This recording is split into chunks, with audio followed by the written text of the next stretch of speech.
नमस्कार, उत्तराखंड समाचार में आपका स्वागत है। मैं रागिनी बिंजोला। सबसे पहले मुख्य समाचार।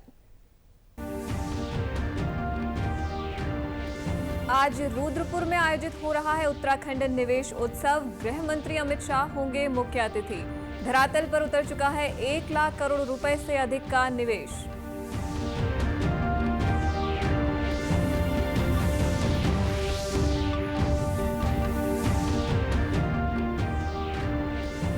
प्रदेश में आज और कल के लिए मौसम विभाग ने जारी किया भारी बारिश का रेड अलर्ट। अगले 5 दिन जारी रहेगा बारिश का सिलसिला।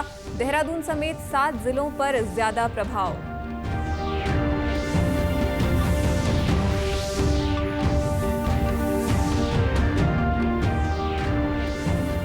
और अब देहरादून घूमने के लिए ट्रेन से आने वाले यात्री किराए पर ले सकेंगे दोपहिया।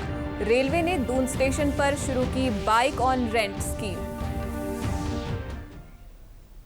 अब समाचार विस्तार से। उत्तराखंड में निवेश को बढ़ावा देने और पारदर्शिता के साथ इसकी वास्तविक स्थिति को जनता के सामने लाने के उद्देश्य से उत्तराखंड निवेश उत्सव का आयोजन रुद्रपुर में किया जा रहा है।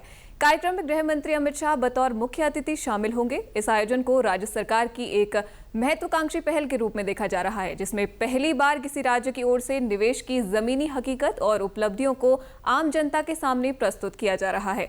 इस संबंध में सूचना महानिदेशक बंशीधर तिवारी ने बताया कि निवेश उत्सव का उद्देश्य केवल निवेशकों को आकर्षित करना नहीं है, बल्कि राज्य में निवेश की दिशा में किए गए कार्यों को पारदर्शी तरीके से प्रस्तुत करना भी है।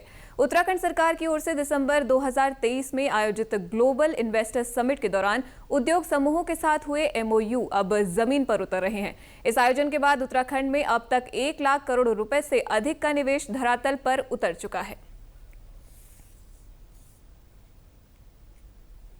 इन्वेस्टर समिट हुई थी और उस समय जो MOU हुए थे और माननीय प्रधानमंत्री जी उसके बतौर मुख्य अतिथि शामिल हुए थे, तो उसमें 3.5 लाख करोड़ से ज़्यादा के MOU हुए थे और माननीय मुख्यमंत्री जी द्वारा लगातार इस बात की समीक्षा की जाती रही कि ये MOU सिर्फ कागजों तक न रहे, वो धरातल पर दिखना चाहिए। और 40 से ज़्यादा नीतियों का नीतिगत बदलाव किया गया, उसको इन्वेस्टर फ्रेंडली बनाया गया और 1 लाख करोड़ की ग्राउंडिंग अब तक हो चुकी है। और उसी सिलसिले में इस कार्यक्रम का आयोजन किया जा रहा है, जिसमें माननीय गृह मंत्री जी बतौर मुख्य अतिथि शामिल हो रहे हैं। तो कुल मिलाकर जो उत्तराखंड की अब देखें कानून व्यवस्था है, जो अपेक्षाकृत कम बिजली की दरें हैं, सिंगल विंडो क्लियरेंस है, जो नीतियों का बदलाव हुआ है, उसकी वजह से इन्वेस्टमेंट काफ़ी अच्छा यहाँ पर आया। ये पहली बार है जब किसी राज्य सरकार की ओर से निवेश की वास्तविक स्थिति को जनता के सामने रखा जा रहा है। सरकार का कहना है कि लोगों को ये जानकारी होनी चाहिए कि कौन कौन से क्षेत्र में कितना निवेश आया है और उसका कितना असर स्थानीय स्तर पर हुआ है। मौसम विभाग ने अगले 5 दिनों के लिए अलर्ट जारी किया है। मौसम विभाग के अनुसार अगले 5 दिनों 19 से 23 जुलाई तक भारी से बहुत भारी बारिश, गर्जना, आकाशीय बिजली और तेज हवाओं का अलर्ट जारी किया गया है। 20 और 21 जुलाई के लिए रेड अलर्ट जारी किया गया है। 19 जुलाई को पूरे राज्य में गरज चमक के साथ तेज बारिश की संभावना जताई गई है। बागेश्वर, पौड़ी, पिथौरागढ़ और अन्य पर्वतीय जिलों में आकाशीय बिजली गिरने और झोंकेदार हवाओं के साथ मूसलाधार बारिश का अनुमान है। 20 जुलाई को देहरादून, टिहरी, पौड़ी, बागेश्वर और पिथौरागढ़ जिलों में अत्यंत भारी वर्षा हो सकती है। साथ ही नैनीताल, चंपावत, उधम सिंह नगर और राज्य के अन्य पर्वतीय हिस्सों में भी भारी से बहुत भारी बारिश की चेतावनी जारी की गई है। 21 जुलाई को भी देहरादून, टिहरी, पौड़ी, नैनीताल, चंपावत, रुद्रप्रयाग, उधम सिंह नगर और उत्तरकाशी में बहुत भारी से अत्यंत भारी बारिश का पूर्वानुमान जारी किया गया है। वहीं 22 और 23 जुलाई को राज्य के लगभग सभी जिलों में भारी बारिश और गरज चमक के साथ तेज हवाओं का पूर्वानुमान जारी किया गया है। विशेषकर देहरादून, टिहरी, पौड़ी, हरिद्वार, नैनीताल, चंपावत और उधम सिंह नगर में अधिक प्रभाव पड़ सकता है। देहरादून आने वाले उन यात्रियों के लिए खुशखबरी है जो यहां ट्रेन से आने के बाद दोपहियों में घूमने का लुत्फ उठाना चाहते हैं।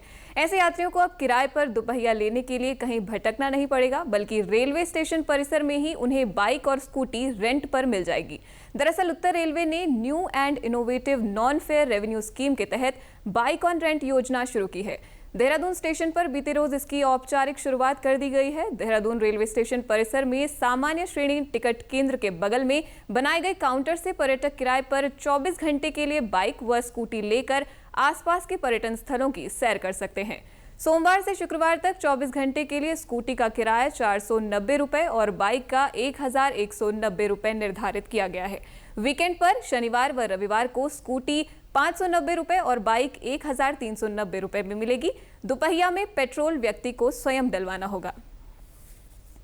इस वक्त हम मौजूद हैं राजधानी देहरादून के रेलवे स्टेशन में और देहरादून न केवल उत्तराखंड की राजधानी है बल्कि एक बहुत ही सुंदर पर्यटक स्थल भी है जहां पे दूर दूर से पर्यटक आते हैं, यात्री आते हैं और देहरादून की सैर करते हैं। ऐसे में रेलवे ने एक बहुत ही अच्छी सुविधा, एक नई स्कीम निकाली है यात्रियों के लिए, पर्यटकों के लिए, जो उन्हें बहुत अच्छी सुविधा देने जा रही है। हम मौजूद हैं बाइक रेंटल क्लब में, आप मेरे पीछे देख सकते हैं। ठीक रेलवे स्टेशन पे ये क्लब मौजूद है और यहाँ पे अब आपको रेलवे की तरफ से बाइक और स्कूटी रेंट पे दी जा रही है, यानी कि बाइक और स्कूटी को रेंट पर लेकर आप देहरादून की सैर कर सकते हैं। बहुत अच्छी ये सुविधा है। यहाँ पे प्रशांत हमारे साथ मौजूद है। प्रशांत से हम जानेंगे कितनी बाइक और स्कूटी रेंट पे गई हैं और कितना किराया है इसका, कैसे ये सुविधा दी जा रही है। स्कूटी का किराया है, जैसे 110 सीसी की गाड़ी है वो है 500 की है, जैसे 125 सीसी की गाड़ी वो है 600 रुपये की है और बाइक का है 1200 रुपये। तो 18 जुलाई से रेलवे ने उत्तराखंड में राजधानी देहरादून में एक अच्छी सुविधा शुरू की है। जो भी यात्री देहरादून घूमना चाहते हैं या कोई स्थानीय निवासी भी है जो देहरादून स्कूटी और बाइक से घूमना चाहते हैं तो रेलवे स्टेशन आप आइए और बाइक रेंटल क्लब से आप स्कूटी या बाइक को रेंट पे लीजिए और देहरादून के रमणीय स्थलों के दर्शन कीजिए, वहाँ पे अपनी सैर कीजिए। मैं रेणु पेटी, कैमरा पर्सन विकास वशिष्ठ के साथ, दूरदर्शन केंद्र देहरादून। चंपावत जिले के लोहाघाट क्षेत्रवासियों के लिए राहत की खबर है।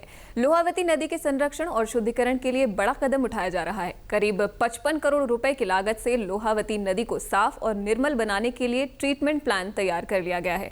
इसके तहत नगर के गंदे नालों और सीवर का शोधन कर उन्हें नदी से अलग किया जाएगा।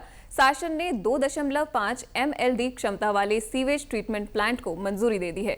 जिलाधिकारी मनीष कुमार के निर्देश पर उपजिलाधिकारी नितेश डांगर की अध्यक्षता में जल निगम, सिंचाई विभाग, नगरपालिका, जल संस्थान और राजस्व विभाग के अधिकारियों की संयुक्त बैठक आयोजित की गई। बैठक में लोहावती नदी को स्वच्छ बनाने की योजना पर विस्तार से चर्चा की गई। जितने स्टेक होल्डर्स हैं सबसे उसके बारे में बात की गई।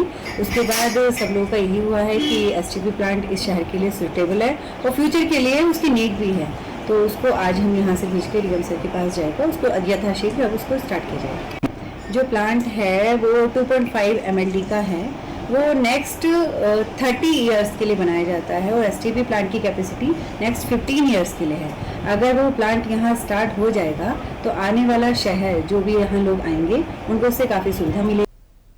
लंबे समय से लोहावती नदी के दूषित होने की शिकायतें मिल रही थी। जिलाधिकारी के निर्देश पर बैठक कर निर्णय लिया गया है कि नदी और बाड़ीगाड़ में गिर रहे सभी गंदे नालों को टैप कर सीवेज ट्रीटमेंट प्लांट बनाया जाएगा। ये प्लांट 2.5 MLD क्षमता का होगा, जिसे आगामी 15 वर्षों की जरूरतों को ध्यान में रखते हुए बनाया जा रहा है। इसके बाद न सिर्फ नदी साफ होगी बल्कि लोगों को स्वच्छ पेयजल भी मिल सकेगा। पालिका अध्यक्ष गोविंद वर्मा ने बताया कि नगरवासियों की ओर से लोहावती नदी को साफ करने की मांग मुख्यमंत्री तक पहुंचाई गई थी, जिसके बाद मुख्यमंत्री के निर्देश पर जिला प्रशासन ने गंभीरता से इस पर कार्रवाई शुरू की है। जो एक योजना बननी है, जो गंदे नाले हमारे जितने भी लोहावती नदी में गिरते हैं उनका ट्रीट कर करके इनको लोहावती नदी से और हमारे शिवालय मंदिर होते हुए जो हमारा नीचे दशकर्मा घाट है उसके आगे लगभग लिफ्ट योजना से पहले इसको पहुंचाने की, और वहाँ जो है STP टैंक बनेगा जो लगभग 2.5 MLD का बनेगा और इसकी टोटल कीमत लगभग 55 करोड़ रुपये आ रही है। भारतीय मानक ब्यूरो ने स्वास्थ्य विभाग के सहयोग से देहरादून क्षमता विकास कार्यक्रम आयोजित किया। इसका उद्घाटन स्वास्थ्य महानिदेशक डॉक्टर सुनीता टम्टा, निदेशक डॉक्टर शिखा जंगपांगी व डॉक्टर RC पंत, भारतीय मानक ब्यूरो देहरादून के निदेशक सौरभ तिवारी ने किया। कार्यक्रम का उद्देश्य स्वास्थ्य विभाग के अधिकारियों व कर्मचारियों को गुणवत्ता, मानकीकरण, उपभोक्ता सुरक्षा व भारतीय मानक प्रणाली से अवगत कराना था। डॉक्टर सुनीता टम्टा ने इस मौके पर कहा कि स्वास्थ्य सेवाओं की गुणवत्ता को सुनिश्चित करने के लिए मानकों का पालन आवश्यक है। BSI देहरादून के निदेशक सौरभ तिवारी ने कहा कि आज का स्वास्थ्य क्षेत्र अत्यंत तकनीकी हो गया है। इस समय गुणवत्तापूर्ण सेवा सुनिश्चित करने के लिए मानकीकरण को अपनाया जाना आवश्यक है। इसी के साथ अभी तक के समाचार समाप्त हुए। दूरदर्शन समाचारों से जुड़े रहिए। मिलते हैं फिर शाम 5 बजे के बुलेटिन में। नमस्कार।